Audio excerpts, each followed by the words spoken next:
Não e sim.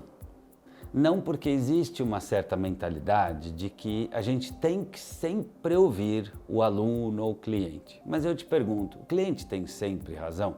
Já se acreditou nisso? Mas se você pegar uma prancha de surf e tentar entrar numa aeronave, você não vai poder entrar. Se você estiver numa hamburgueria e fizer questão de pizza, você não vai ser atendido. Então, eu discordo dessa ideia de que a gente sempre tem que agradar o cliente a qualquer custo. E dois, que a gente sempre tem que agradar o filho a qualquer custo. Eu vejo que muitos familiares hoje, pais e mães, no intuito de fazer os filhos felizes, acabam gerando até mais infelicidade, porque acreditam que tem que ouvir o filho, então significa atender o filho no que ele quer. Mas aí eu te pergunto, quando uma criança está comendo o quarto, quinto pedaço de pizza, vários dias seguidos, será que cabe à mãe perguntar, filho, mas você não está comendo muito? Ou será que não cabe aquela mãe dizer, filho, você já comeu 2 pedaços, está bom para você? Muitas vezes a criança, ou mesmo o adolescente, não consegue ainda ver a consequência de um comportamento, ou frear um impulso, ou dizer não a si, ou continuar fazendo algo mesmo que ela não queira. Essa habilidade do que a gente chama de força de vontade, de não fazer algo que eu quero, ou fazer algo mesmo sem querer, isso é um treino de vida. Tem a ver com autonomia, com maturidade, com autocontrole, com autogestão emocional, com autorregulação comportamental. E volto a dizer, é um treino. Então, eu concordo que a gente sempre tem que procurar esgotar as tentativas de diálogo. Perguntar para o filho, escuta, me conta por que isso é importante para você. Filho, me conta o que isso significa. Filho, vamos fazer isso depois e não agora. Filho, o que você aprendeu com essa experiência. Filha, qual é o nosso combinado em relação àquilo. Mas vamos e convenhamos, nem sempre o pai e a mãe têm a habilidade ou o tempo para ficar lidando com tudo isso. Às vezes levando 3 filhos de manhã para a escola. Então tem hora que existe o não. Tem hora que existe o não quero. Tem hora que existe o não pode, ponto final. Isso também constitui autonomia. Autonomia, ela vem depois da heteronomia. É uma construção que vem com o tempo.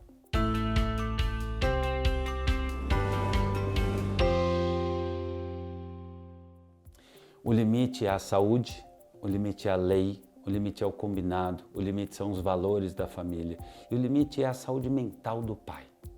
Porque muitas vezes eu fico preocupado quando eu vejo uma família se endividando, por exemplo, fazendo uma festa de aniversário que ela não pode. Eu fico louco da vida como psicólogo quando eu vejo uma mãe, por exemplo, deixando uma menina de 14 anos ir numa festa que ela sabe que vai ter bebida porque todo mundo vai e essa mãe se destrói no travesseiro porque ela quer ser legal com a filha e ela é desleal com ela mesma. Eu vejo casais que às vezes brigam feio porque a mãe quer ser bacana com o filho e dá mais um game, mais uma bola de futebol, mais uma camisa de time oficial, sendo que ela combinou com o marido de seguir um certo orçamento. Então, o limite, ele precisa existir, baseado nos valores, no que está na lei, na idade, no que é aquilo que a escola atribui como regras de convivência, no tempo, no sono. Então, quando a gente tem um dado objetivo ligado a esses fatores, o limite ele está acima de mim, de você, porque o limite ele ajuda a vida a funcionar. A pele é um limite, o cinto de segurança é um limite. Eu não preciso ter vontade de pôr cinto de segurança, eu vou pôr o cinto de segurança, ponto final.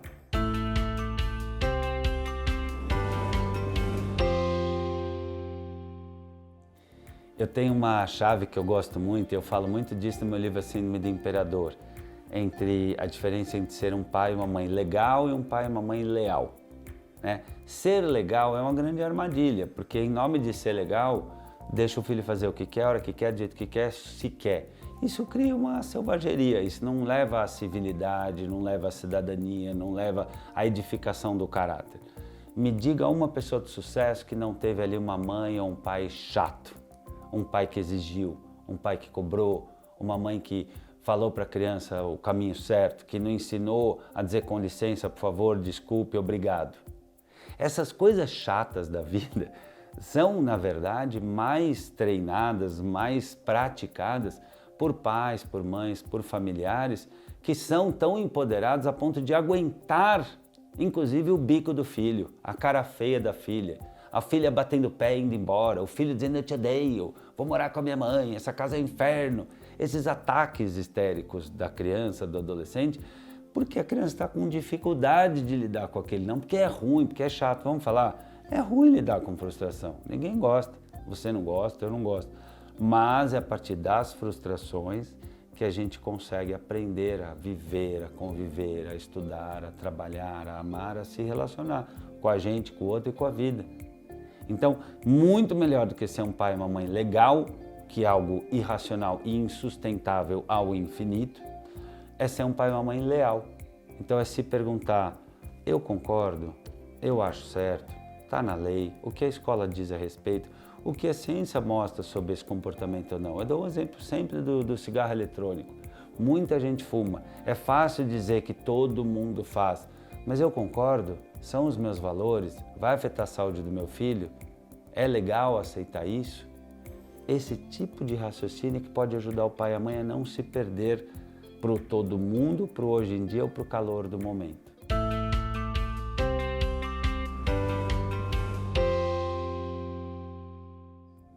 Eu diria que, na verdade, são duas dimensões de uma mesma habilidade chamada prosperidade, né? Cooperação é um aprendizado, a gente não nasce cooperando. Você tem dois irmãozinhos, né? E um tá lá mamando no seio da mãe, o filho que não tá mamando, ele vai aprontar, ele vai fazer um jeito de chamar atenção, ele vai ter ciúme, ele vai morder o irmãozinho, ele vai jogar coisa no chão, ele vai chorar, até por instinto de sobrevivência, né? Eu já li um estudo que mostrava que o choro de um bebê é mais alto do que uma britadeira. Eu nunca fui lá medir, mas assim, um bebê ele se faz presente, né? Ele se impõe no ambiente. Então, se a gente olhar do ponto de vista biológico, a gente nasce meio selvagem, assim, egoísta, individualista. Tanto é que a criança, quando é pequenininha, ela esbarra numa mesa, ela briga com a mesa, porque ela acha que a mesa que estava no caminho dela. Essa transição de entender que o mundo que eu achava que girava em torno do meu umbigo, né? O mundo tem os outros, o mundo tem a vida, o mundo tem suas regras. Essa transição de só eu existo, só eu importo, para os outros existem, os outros também importam, isso é uma construção que vem de dividir as tarefas na casa, ensinar a colocar a própria cama, arrumar a própria cama, tirar o lixo, ajudar a limpar as coisas que o cachorro faz pela casa, né? Pôr e tirar a mesa, ir junto no sacolão. Essas pequenas situações, segurar o elevador para o vizinho, né? Não abrir a porta do carro de forma violenta e se eu esbarrei no outro carro deixar um bilhetinho avisando, fazer um trabalho em grupo em que eu colaboro, agradecer um professor diante de uma boa aula. Essas pequenas situações, né, de dizer, olha, uma boa tarde para a caixa do mercado, essas pequenas e tão simples interações do dia a dia vão ensinando a cooperar, operar junto. E isso é um treinamento, diria, para a vida.